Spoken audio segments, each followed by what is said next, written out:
on there, Chris? No, it's... There. Is Lefty in for this?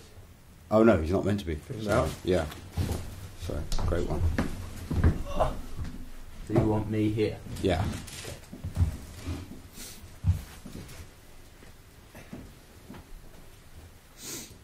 You're going to inch. Evening everyone, welcome to the Touch Tennis Show. I'm Rashid Ahmed, Chris Eaton alongside me. Hi guys. Interesting week. Andy Murray. Yeah, does it again.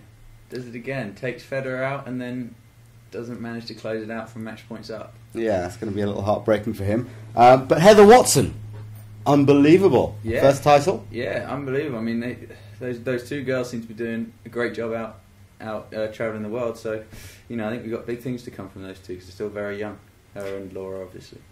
Well, we've been blessed today with ATP Tour commentator and former ATP player Nick Lester will be on the show with us, sitting in with Chris, and we'll be talking a little bit about his experience. And he rang in last week from Japan.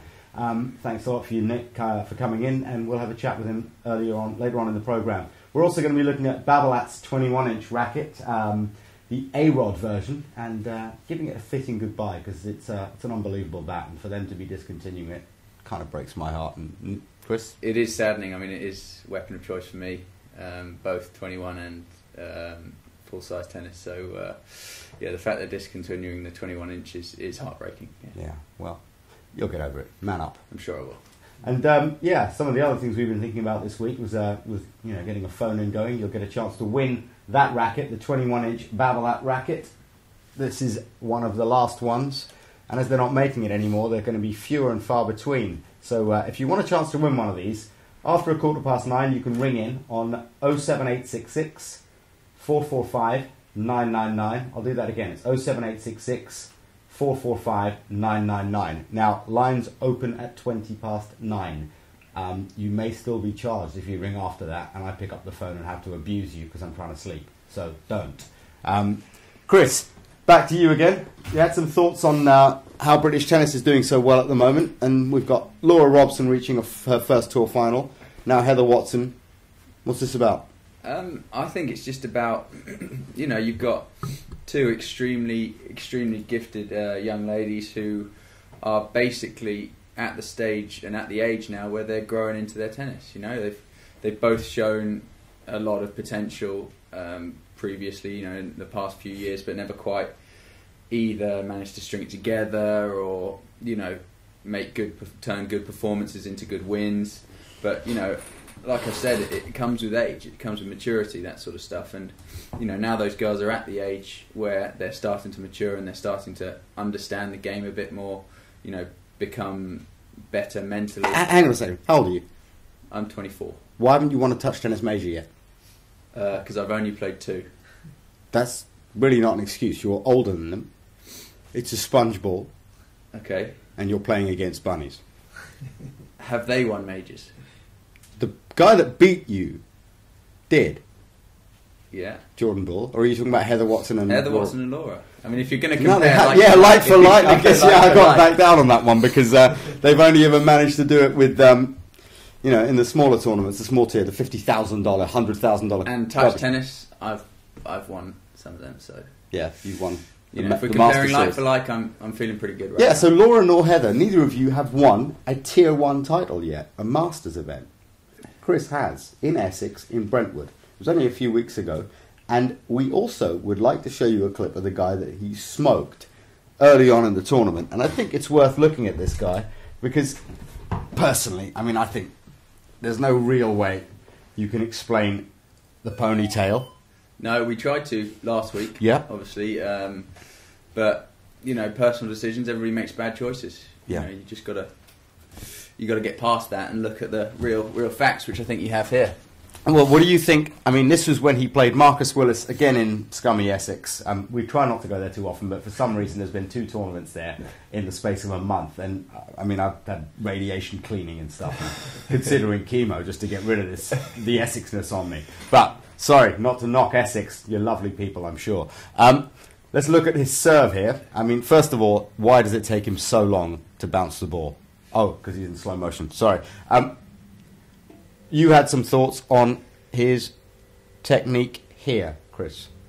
Yeah, he seems to to simplify his serve a little bit. You know, he hasn't got the standard long take back, which, you know, I guess being from Essex, everything that's simple is better. Yeah, you know, he's from Kent, which is worse. Is possibly. He from Kent? Yeah, Filmerland. So he's almost Surrey, but not quite. Yeah, he's not Essex. So he's kind of somewhere in the middle, probably this side of the Dartford crossing, which is always key. Yeah, but yeah, you know, he tries hard, but he actually gets good extension, and he's got a good serve. Yeah, but like I say, I think with slightly less hair, he'd probably be able to take that serve all the way back and elongate everything.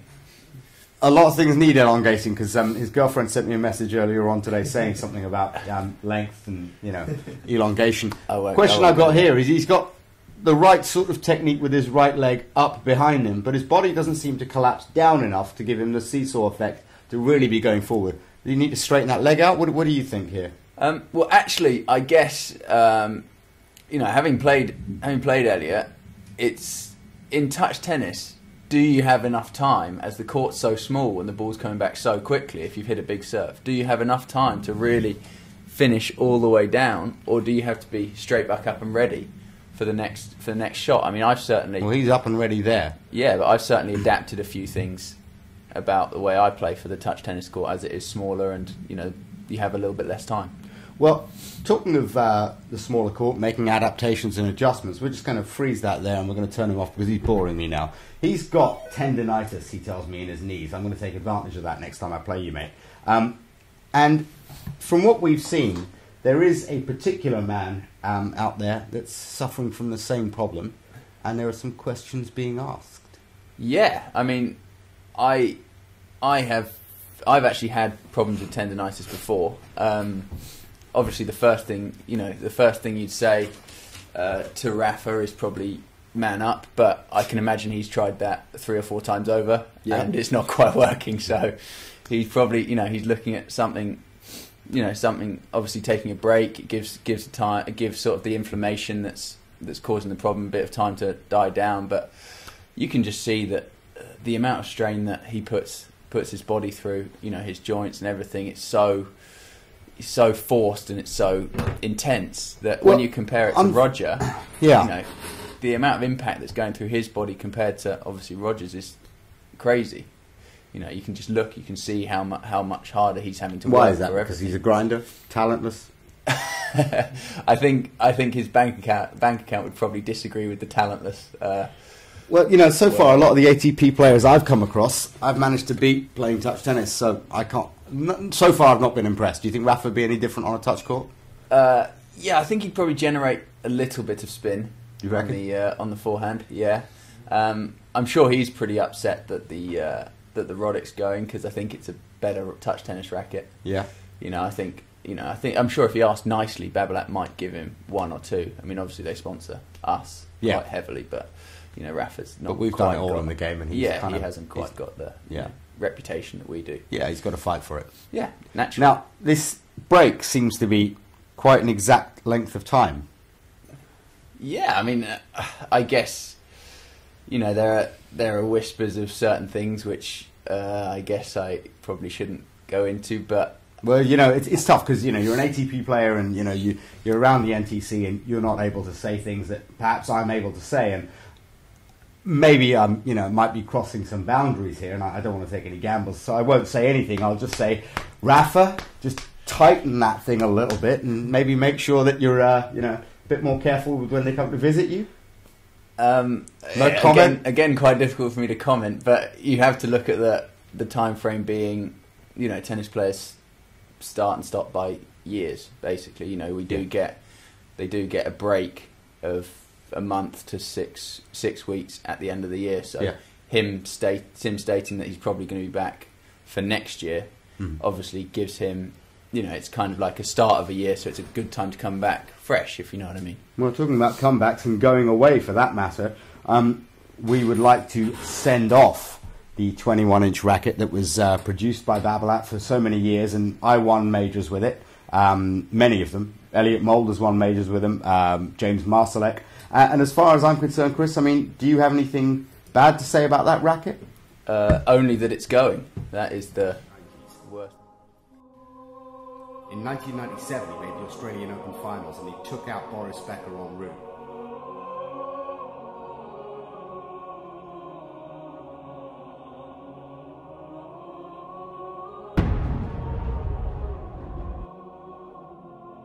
Despite Becker having won the year before, a new breed was breaking onto the scene. Andy Roddick needed a GPS tracking system just to clock some of his Exocet missile-style serves. They'd come down at 150 miles per hour.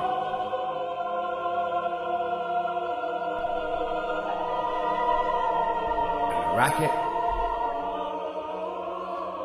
It was beautiful. Had the right string bedding, the perfect pattern, the body was big enough to generate torque, and it was heavy enough to just flip when you were on the run. Elliot Mould's not really known for his serves, but with the Babolat, he was able to generate more kick than ever before. Elliot felt he was able to construct points better with this racket and dominate once it got onto his terms with his forehand. The racket enabled him to get more rip and therefore more control on a sponge ball.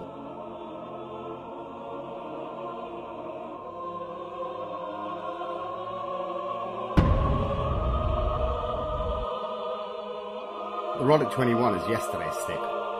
Rafa Nadal is the man now for Babolat.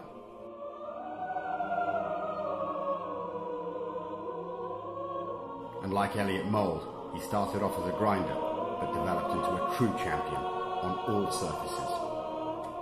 Can't help but feel a tinge of sadness when we say goodbye to the Babolat 21-inch Roddick version. It's an icon. Let's just hope the Nadal 21-inch next year can be just as good.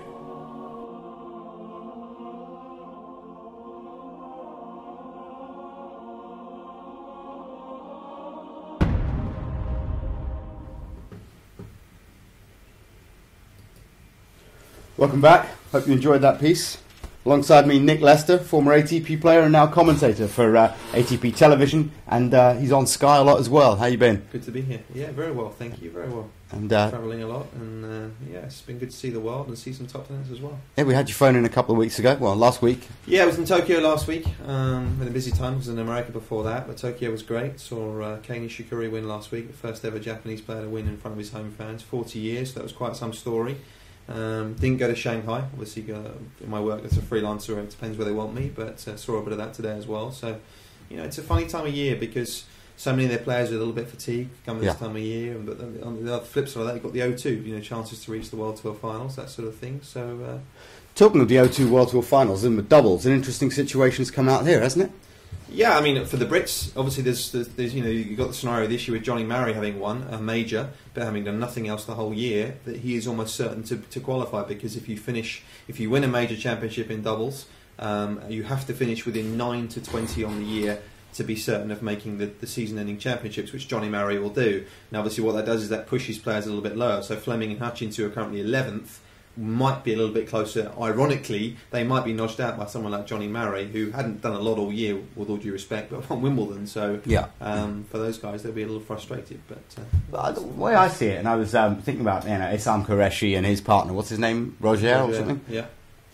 Tough. I mean, with all due respect, yeah. you had a chance.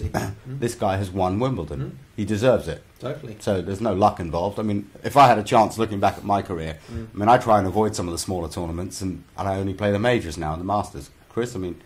Yeah, I mean, certainly the touch tennis, you know, I don't really get out of bed for more than at least 1,000 points, you know. So, yeah. You know, I do understand. I do think the point system in the ATP does reward big results in big tournaments, and I think, you know, you want at your year end, you want the big names who have done really well in the big tournaments. So the Johnny Marys who've got all the publicity, rather than the, you know, let's say for example the Qureshi and Rahea, who had really good season, very steady, but nothing huge of note. Yeah. And I think it's better for the O2 finals, for the punters to, you know, to obviously see the names they recognise due to a great week. It's happened before as well. Last couple of years, Meltzer, Pechner, that happened to them. Yep. Cuevas and Horner on the French 3 years ago, and they got in and they had done nothing all year. So it's happened before in the doubles. So basically what you're saying is do nothing all year and just light it up at the slams and you'll be fine in Preferably life. Wimbledon as well if you're a Brit. Always Yeah, helps. always a little bonus. Longevity, that'll keep the bank balance moving a bit. We were talking earlier on about some of the Brits actually, and Andy Murray. We were saying you were there in Tokyo when he had the match points. Yeah. Tough. Yeah, I mean, Raonic played really well that day, to be fair. I think Murray, what can you say about today's final? I mean, these guys are taking the game to a different level. Physically, it's frightening. I think Mark Petchey said something interesting today. I think he said it's no longer enough. What did you now. say? Mark Petchey said something interesting? Wow, Petch, well done, mate. You'll never hear me say that, but carry on. No, but he said, it's no longer enough for these guys to keep the ball to a good length. And it's the way it is physically that, it's frightening how strong these guys are. And I have to say, for me, I genuinely think the more I see of Andy Murray, the more I see a world number one in the spring. I think for me, it's almost inevitable the way he's going about it. What about the French, though? The French Open? Yeah. I thought the French people. Oh, well, we don't discuss the French here, sorry. No, we wouldn't go down the way that you were route. talking about Rafa earlier on, you could have been French for sheep. Yeah, well, What about the French? He's been a semi-finalist, and there's only one guy that's won it in the last 6 years, apart from Federer. So, and not exactly handing that one out, are they? Let's be honest. Yeah. I don't know. So what's the situation then with him getting to world number one? What does he need to do? It's good. In terms of, what does he need to post do? Aussie Open, he's got virtually nothing coming off. Dubai, Indian Wells, Miami weren't great last year. I think he made final of Miami, but Indian Wells was poor. O2, of course, semi-final points. No, of course, less than that. He pulled out in the O2 last year. So yes, he was injured, wasn't he? He Paris, pulled out in the round robin. Yeah, there's not a lot. It's good. I mean, it's I think that rival we saw today is going to be one for 2013. I think. With Djokovic, as good as he played today, I mean, forgive me for saying this, he looked beatable.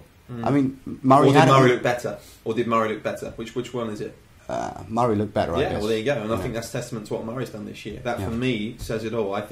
But I do think what we've seen from Djokovic in the last month or so is that fire back. That burning fire that we saw at the Australian Open. That I'm not going to lose, a full stop. And I think we saw that today a little bit in him. Yeah. And you can say Murray had match points last week and this week and whatever. Well, fair enough, but I think credit to Djokovic as well. And I did think Murray looked a bit fatigued, and it wouldn't surprise me. He's due to play Basel in a couple of weeks. It wouldn't surprise me if he pulled out of that and actually just played Paris and London. Right. Because he'll get a big appearance fee for Basel, but it's possible he may just waive that and say have a week off. Don't you think he needs to save some of that, get some of that money? Yeah. Well, it's been a pretty rough year, huh? Yeah, I mean, but actually it couldn't have been too good about for him. 6 digits, so he's doing all right. Chris? Well, the thing I've always thought with the Murray Djokovic, maybe since sort of seeing them battle it out recently, when it's been very, very toe-to-toe, really edgy matches, is I think that I get the feeling, and it's agreeing with what you say about seeing Andy as a world number one, I get the feeling that with Andy's hand skills, I don't see things that Djokovic can do that Andy can't, but I see things that Andy can do that Djokovic can't. I think he can have another dimension to his game because he has a genuinely good slice. Djokovic has a decent slice, but you can see it's coached, and Andy can sneak in, he can feel the ball around. I think when Andy kind of gets to grips with all of his options, which is again something that Federer had to do, because Federer has so many options on the tennis court, but when Andy really gets to grips with all his options, when to use each one and how to be the most effective with all of them, I don't see too many limits to his game. Now, the only thing I do see with Djokovic is, I don't like to say this, but I think Djokovic is a fraction tougher. Would you agree with those? Definitely. Those Interesting. at the I think moment. this week there was a piece in Paul Newman, one of the journalists who's out in Shanghai, had got a good piece with Murray saying that hadn't been told before. He's used to a psychologist. How Lendl had said to him in December, right, we're going to start work together. That's fine, but we're going to bring a psychologist on board. Yeah. And I actually think if anyone else had said that to Murray, they said, no thanks, it's not for me. Because Lendl said it, it's made a difference. Well, that's because historically, and I've got this on pretty good on pretty good merit. The person who said this to me before was that Lendl went and saw a psychoanalyst, one of the top people in from the Tavistock, and asked him what to do, and the guy said, "Play like you've already lost." I mean, it was that simple. One session. Sure, most of the time psychoanalysis isn't one session, especially not with a nutcase like Lendl who likes to drill people. And I don't just mean with a tennis ball, Lendl, you are mental. But he absolutely changed overnight because he went into matches with this so laissez-faire attitude. Okay, every point like, well, I've already lost it, so I'll just do what I need to do and hit the ball over the net. And he won 8 majors. And so he's got the track record of having been to an analyst, used that, and that's pretty much what Murray needed. Someone just needed to tell him to play like he'd already lost, but he needed to listen. Of course, and that's the whole point, isn't it? I don't think, go back to Mark Petchey, I don't think what Mark Petchey told him is particularly different from what Ivan Lendl was telling him. Yeah. But it's Ivan Lendl. And that's I mean, come on, let's be honest. Exactly. Mark Petchey, but let's be honest, something. but there's not that many Ivan Lendls out there. You can't go and pick and choose who you're going to speak to. And he was brave enough to say, "Okay, let's go with that." And come on, let's be honest. I mean, I'd listen to my cat over Petchey. Well, fair enough. Fair enough. I hope you wouldn't listen to me over Petchey. It's borderline. Hang on, you Kent or Surrey? You Kent or Surrey? We're trying to figure this we one. beat Surrey, Hertfordshire. Would you mind in the final? I'll have you know, alongside the man to my right here in the final of County Week this year, Moving the very on. last day. Moving on. Sorry, we're moving on. Now we've got the prize giving. We've got this racket, this Babolat 21-inch racket, the piece we just did about. We're saying goodbye to it. That's the last time I'm going to spin that on my finger because it was a miracle I pulled it off, because normally I would just miss that. But you can ring in on 07866 445 999 and answer a really simple question, which we'll ask you on the spot because we want to make it awkward for you. And you can ring in any time now, between now and the end of the show, to win this racket. And if no one rings in, I'll just keep it. I'll have it. No, Nick doesn't have a racket. No, I this is don't true. have a Nick racket. might be able to win this racket. So Exactly. it's there for the taking. Entirely up to you if you want to call in. Now, Nick, the other thing we wanted to talk to you about while you're here is when you're travelling around on these and you're commentating at tournaments, what for you is the best part of that job? Because there's a lot of people out there who want to get into the broadcasting world, who want to do what you do. You go to tournaments and you watch a sport that you love, clearly, and you get to talk about I have it. a dream job, effectively. And I'm very aware of that. And you get paid for it. Yeah, absolutely. It's funny, I was on the plane to Tokyo last week and I sat next to a couple and they were Japanese and they were saying, "What do you do?" And I was like, "Well, I'm here to cover the tennis." And they're like, "Wow, you're so lucky." And it's when you speak to people like that, you actually realise that you are. I love meeting people. I love being on tour. I love talking to people. I love talking to coaches. I love talking to staff at the ATP, players, getting insights. For me, that's what I love. I mean, having like Chris, Chris was obviously better than I was, but I used to play a little bit, and for me, what I find most fascinating is how players make it. What are their backgrounds? And that's what, for me, I don't think the ATP does a good enough job of, personally. I think they could do a better job of that. Of as fans, do we know David Ferrer? Do we know how he made it? Do we know what he was doing as a youngster? Well, we know kind of he's a worker, we know he put the hours in, but do we know enough about him? For me... I heard he was a smoker. Well, he probably is as well, but anyway, that's by the by. Yeah. whatever. Same. Exactly. And he's a winner, that's for sure. Yeah, that's good. But, I think that's, for me, that's what I enjoy. I love going into the backgrounds of players, seeing how they made it and that sort of thing, and I'm very fortunate that I have a job where I can watch tennis. Why did you choose this path, to go into commentary rather than, getting a day job or something? Good question. I was fortunate I was able to coach a little bit. That I was able to keep an income stream. So that was lucky. Sort of 5-6 years ago when I first started doing it, I came through local radio. So I did 4 years local radio, moved into tennis, picked up contacts in the tennis world, in broadcasting, and slowly made my way from there. Really. So it's been a bit of a long journey, but it's been a good one. Well, Chris. Yes, I'm not a broadcaster, unfortunately. But no, it's. I guess as a player, you always, when you're done with competing, when you've retired, you've got what you wanted out of the game. You do come to a sort of a crossroads, and most tennis players have the nothing to do with tennis. I'm sick of it, whatever.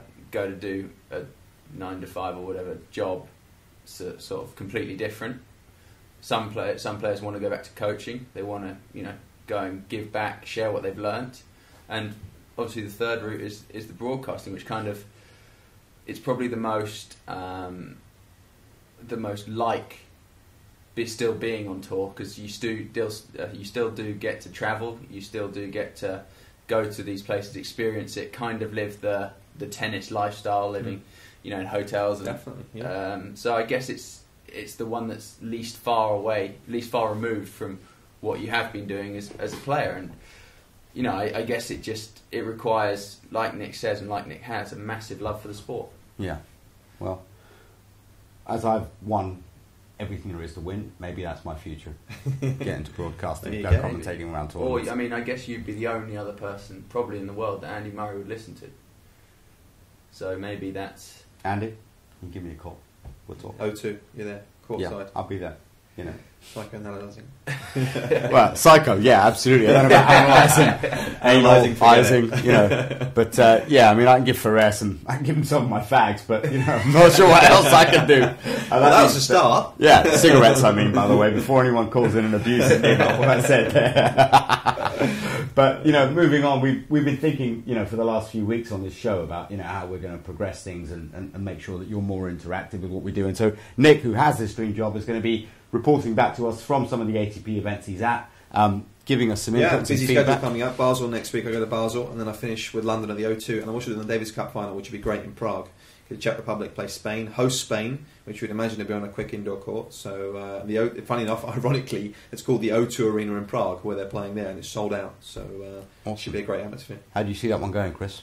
Well, I think without Rafa, you know, I guess Spain are probably the only country who can deal with not having their best player and still make it very competitive. I think if it was Spain at home, I think you'd probably go for Spain. But actually, I think as Nick says, they'll probably throw it on a fast indoor court with the crowd support. You've got to think that Berdych is going to beat both of his opponents, and you've got to think that in Czech Republic, you know, I think Stepanek's going to tough potentially Feliciano Very Lopez much, out yeah. in the final rubber. Stepanek played great this week, didn't he, as well? Fit. The only issue for the Czech team is that if someone gets injured, if one of their big two gets injured, they're in trouble. Yeah, they're a bit of a two-man team, but their doubles. Berdych in doubles has lost 1 out of 15, so he's been. That's what rock Roddick solid. likes stats, isn't it? He's rock solid in doubles. Yeah. Exactly. There aren't many people that play as well as that. No. But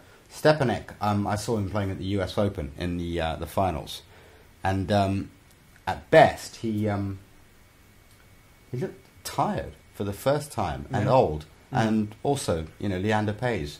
39, Paes 39 now. Yeah, they Won both doubles in looked. Shanghai They this looked week. their age against the Bryans. Mm. They looked, you know, like a little dreary, a little half a step slow on shots and stuff. And it's funny because I mean, me at 40, and I'm Spring chicken. I mean, Flying around the court. I'm still whipping your ass on the touch tennis court as I Very did just much now. Just for the record tonight, we went out and we played, and I beat him quite comfortably 10-8. I mean, I was 9-3 up and I gave him a few points, but Emily had said that there's no way I would beat Nick Lester because he was so steady. Well, let me just say, he tried to outsteady me and I just outgunned him. We've got a call. Who is this? Let's see who this is. Hold on a second. Hello? Hello, Who's that? it's Matt Matt, where are you from? from Sussex.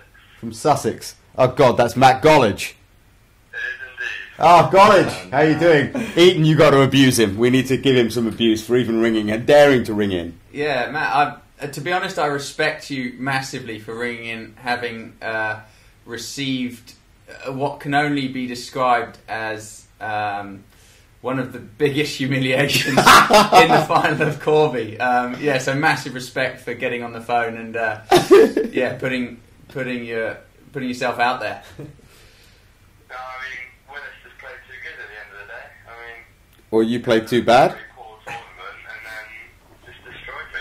Fair play. Yeah, but I guess there's too good and there's love and love. Now, Gollage, why is it that I got more games off Willis than you did? Well, you're the greatest of all time. I mean, you can't really get any better than that, can you? Yeah, sorry, I forgot. Right, Respect, isn't it? so we're going to have to ask you a question in order to win this racket.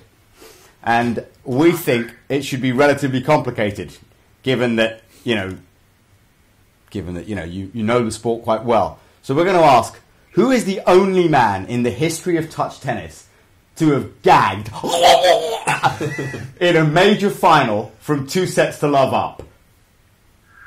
I don't know, it's quite a tough question. I'm going to have to have a quick think about it. Okay, the clock's ticking. Do-do-do-do-do-do-do-do. I think that might have been me. Yes, boom. Might have been me. College, indeed it was you. I think we should ask him one more question, don't you? I'm not sure. I mean, I think he's deserved it. He's come on having lost love and love, and then he's just admitted to that. I think I think he deserves a racket and a handshake. And a handshake. Do you think maybe we should chuck in a set of string as well for him? Yeah, why not? Yeah. Gollage, this is winging its way over to you with a set of string. Thanks for calling in. And Great stuff. sorry we had to humiliate you on another Sunday. Maybe this is your Sunday thing. You don't need to go to confession. You just call us and get punished. Take it easy. Forward to it next week. Cheers, Take care, dude. mate. Bye. Well, that's about all we've got time for on the show as well. I want to thank Nick Lester for coming in. Pleasure. Really appreciate it. And we're looking forward to your raps and call-ins from around the world. Chris, as always. Always a pleasure, Rashid. Well, I don't know about if it's always a pleasure, but something of a pleasure. Well, I was asked, and I didn't get round to this, was Marcus Willis when he was here last week. Oh dear. And I was asked if he was going to be on again by Julian from Southeast Tennis to just say, "What are you talking about, Willis?" But I'm afraid he's not on the show, so I didn't get a chance. And we got a message in from Adam Hassan, which is to be a last thing, he just saying, "I cannot believe he rang in." Well, we've got plenty of respect for you, Gollage, and the fact that you rang in from your dad's number so I wouldn't recognise it is even more kudos. But have a lovely week, and we will see you hopefully next week, the same time, 9 o'clock. Thanks a lot. Okay.